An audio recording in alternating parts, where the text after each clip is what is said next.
தமிழொலியின் காலை நேர பிரதான செய்திகள். உள்ளூராட்சி மன்ற தேர்தலுக்கான வேட்பு மனுக்களை ரத்து செய்வதா இல்லையா என்பது தொடர்பில் இறுதி தீர்மானம் எடுப்பதற்காக கட்சி தலைமை கூட்டம் அடுத்த வாரம் நடைபெறவுள்ளது. சபாநாயகர் பிமல் ரத்நாயக்க தலைமையில் நடைபெறவுள்ள இந்த கலந்துரையாடலில் நாடாளுமன்றத்தை பிரதிநிதித்துவப்படுத்தும் அனைத்து அரசியல் கட்சிகளின் தலைவர்களும் கலந்து கொள்ளவுள்ளனர். இதன்படி உள்ளூராட்சி மன்ற தேர்தலுக்கான வேட்பு மனுக்கள் தொடர்பில் அங்கு எடுக்கப்படும் தீர்மானங்களின் அடிப்படையில் இறுதி இணக்கப்பாடு எட்டப்படும் என பொது நிர்வாக அமைச்சர் பேராசிரியர் சந்தன அபேவர்தன தெரிவித்துள்ளார். நள்ளிரவு முதல் அமுலாகும் வகையில் இலங்கை கனியவள கூட்டுத்தாபனம் எரிபொருட்களின் விலையில் திருத்தம் மேற்கொண்டுள்ளது. அதன்படி இலங்கை கனியவள கூட்டுத்தாபனம் ஒக்டேன் 92 ரக பெட்ரோல் லீட்டர் ஒன்றின் விலையை 2 ரூபாவினால் குறைத்து 309 ரூபாவாக நிர்ணயித்துள்ளது. அத்துடன் ஓட்டோ டீசல் லீட்டர் ஒன்றின் விலை 3 ரூபாவினால் அதிகரிக்கப்பட்டுள்ளது. அதன்படி அதன் புதிய 6 ரூபாவாகும். அதே நேரம் மண்ணெண்ணெயின் விலை 5 ரூபாவால் அதிகரிக்கப்பட்டு அதன் புதிய விலை 188 ரூபாவாக நிர்ணயிக்கப்பட்டுள்ளதாகவும் இலங்கை கனியவள கூட்டுத்தாபனம் தெரிவித்துள்ளது. இதேவேளை ஒக்டேன் 95 ரக பெட்ரோல் லீட்டர் ஒன்றின் விலை 371 ரூபாவாகவும் சூப்பர் டீசல் லீட்டர் ஒன்றின் விலை 313 ரூபாவாகவும் மாற்றமின்றி தொடரும் என தெரிவிக்கப்பட்டுள்ளது.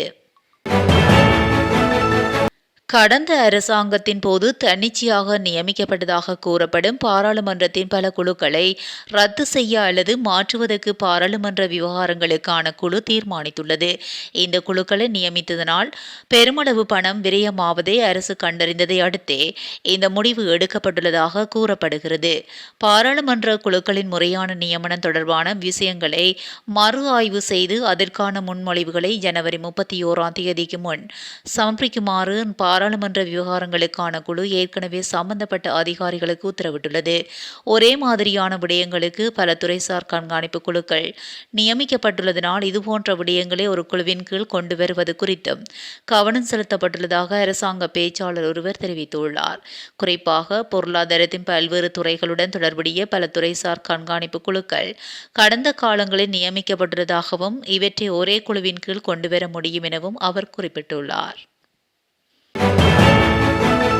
கடந்த 300 ஆண்டுகால வரலாற்றில் தற்போது உருவாகியுள்ள பெங்கால் புயல் கணிக்க முடியாத வேகத்திலும் கணிக்க முடியாத திசை நோக்கியும் காணப்பட்டது.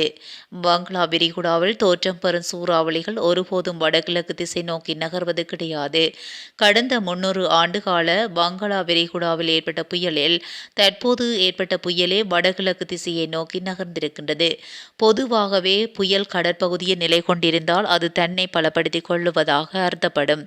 இவ்வாறு யாழ் பல்கலைக்கழக புவியியல் துறை தலைவர் கலாநிதி நாகமுத்து பிரதீபராஜா தெரிவித்துள்ளார். திருகோணமலையிலிருந்து காங்கேசந்துறை ஊடாக புத்தளம் வரையான கடற்பரப்புக்கு அப்பாலுள்ள ஆழமான மற்றும் ஆழமற்ற கடற்பரப்புகளுக்கு மறு அறிவித்தல் வரை செல்ல வேண்டாம் என கடற்படை மற்றும் கடற்தொழில் சமூகங்களுக்கு எச்சரிக்கை விடுக்கப்பட்டுள்ளது. திருகோணமலையிலிருந்து காங்கேசந்துறை ஊடாக புத்தளம் வரையான கடற்பரப்புகளில் காற்றின் வேகமானது அவ்வப்போது மணித்தியாலத்துக்கு 60 தொடக்கம் 70 கிலோமீட்டர் வரை அதிகரிக்கக்கூடிய அபாயம் உள்ளது என்றும் சில நேரங்களில் மிக அதிக மழை அல்லது இடியுடன் கூடிய மழை பெய்யக்கூடும் என்று வளிமண்டலவியல் திணைக்களம் தெரிவித்துள்ளது. தெதுரு ஓயா மற்றும் மகாவலி கங்கே ஆன்மீத்த தாழ்வான பகுதிகளுக்கு விடுக்கப்பட்ட வெள்ள அபாய எச்சரிக்கை நீட்டிக்கப்பட்டுள்ளது. இதற்கு அமைய அடுத்த 24 மணித்தியாலங்களுக்கு வெள்ள அபாய எச்சரிக்கை அமலில் இருக்கும் என நீர்ப்பாசன திணைக்களம் தெரிவித்துள்ளது. தெதுரு ஓயா மற்றும் மகாவலி கங்கேயை ஆன்மீத்த பகுதிகளில் வசிக்கும் பொதுமக்களும் அப்பகுதியினூடாக வீதிகளில் பயணிக்கும் வாகன சாரதிகளும் மிகுந்த அவதானத்துடன் செயற்படுமாறு அறிவுறுத்தப்பட்டுள்ளனர். நாட்டில் சீரற்ற காலநிலையினால் ஏற்பட்ட அனர்த்தங்களால் உயிரிழந்தோரின் எண்ணிக்கை 17ஆக உயர்வடைந்துள்ளது. அனர்த்த முகாமைத்துவ நிலையம் விடுத்துள்ள புதுப்பிக்கப்பட்ட அறிக்கையில் இந்த விடயம் தெரிவிக்கப்பட்டுள்ளது. அதே நேரம் சீரற்ற காலநிலையை அடுத்து ஏற்பட்ட அனர்த்தங்களால் 20 பேர் காயமடைந்துள்ளனர். அத்துடன் 1,42,624 குடும்பங்களைச் சேர்ந்த 4,79,871 பேர் பாதிக்கப்பட்டுள்ளதாக அனர்த்த முகாமைத்துவ நிலையத்தின் புதுப்பிக்கப்பட்ட அறிக்கையில் தெரிவிக்கப்பட்டுள்ளது.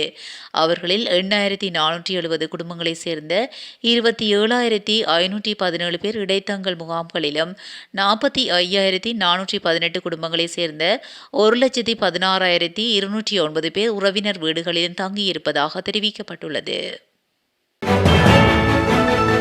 9 மாவட்டங்களுக்கு விடுக்கப்பட்டிருந்த மண் சரிவு அபாய எச்சரிக்கை நீட்டிக்கப்பட்டுள்ளதாக தேசிய கட்டட ஆராய்ச்சி நிர்வாகம் அறிவித்துள்ளது. அதன்படி பதுளை, கண்டி, கேகாலை, மாத்தளை, நுவரெலியா ஆகிய மாவட்டங்களுக்கு 2ஆம் நிலை மண் சரிவு அபாய எச்சரிக்கை விடுக்கப்பட்டுள்ளது. அத்துடன் கொழும்பு, கம்பகா, குருநாகல் மற்றும் ரத்தினபுரி ஆகிய மாவட்டங்களுக்கு 1ஆம் நிலை மண் சரிவு அபாய எச்சரிக்கை விடுக்கப்பட்டுள்ளதாக தேசிய கட்டட ஆராய்ச்சி நிர்வாகம் அறிவித்துள்ளது. இதேவேளை இயற்கை அனர்த்தத்தினால் பாதிக்கப்பட்ட தங்களுக்கு அரசாங்க நிவாரணம் வழங்க வேண்டும் என கிழக்கு மாகாண மீனவர்கள் கோரிக்கை விடுத்துள்ளனர். யாழ்ப்பாணம் மாவட்டம் ஒருங்கிணைப்பு குழு தலைவராக கடத்தொழில் அமைச்சர் ராமலிங்கம் சந்திரசேகர் நியமிக்கப்பட்டுள்ளார். கடந்த 28ஆம் தேதி முதல் நடைமுறைக்கு வரும் வகையில் ஜனாதிபதியினால் இந்த நியமனம் வழங்கப்பட்டுள்ளது.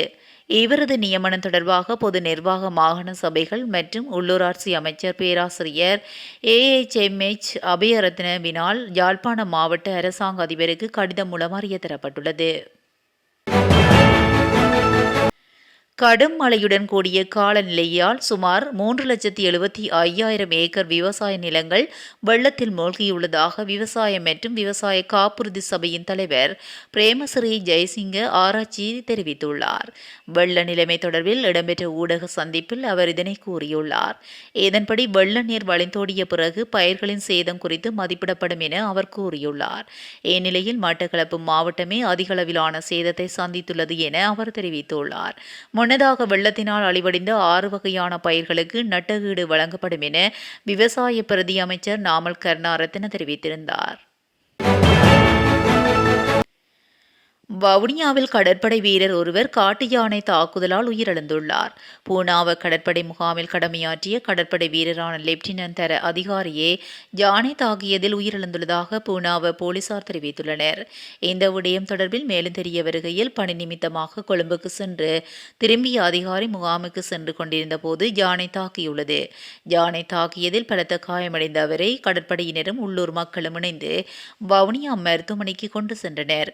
பலத்த காயமடைந்த அதிகாரி வவுனியா பொது வைத்தியசாலையில் அனுமதிக்கப்பட்ட போது உயிரிழந்துள்ளதாக போலீசார் தெரிவித்துள்ளனர்.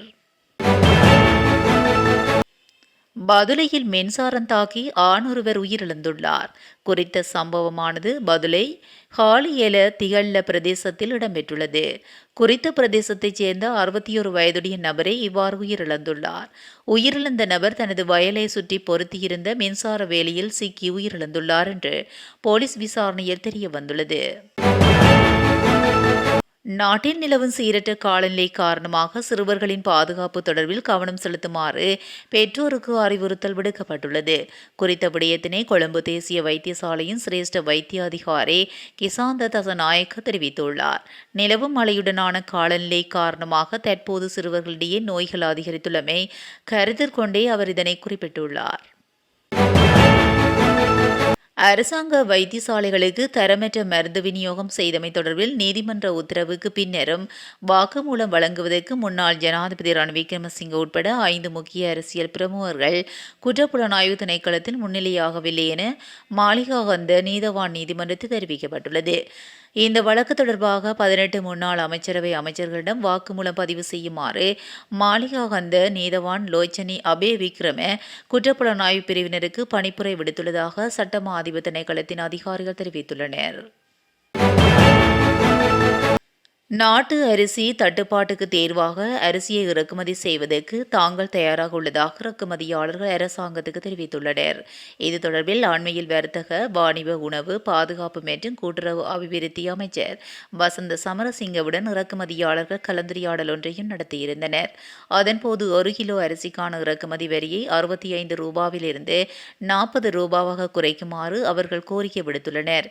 அரிசி இறக்குமதிக்கு சந்தர்ப்பம் வழங்கினால் 15 நாட்களுக்குள் சந்தையில் நாட்டு அரிசிக்கான தட்டுப்பாட்டை குறைக்க முடியும் என இறக்குமதியாளர்கள் சுட்டிக்காட்டுகின்றனர். இத்துடன் தமிழொலியின் காலை நேர தலைப்பு செய்திகள் நிறைவடைகின்றன. தொடர்ந்தும் செய்திகளோடு இணைந்திருக்க தமிழொலி ஊடகத்துடன் இணைந்திருங்கள். நன்றி, வணக்கம்.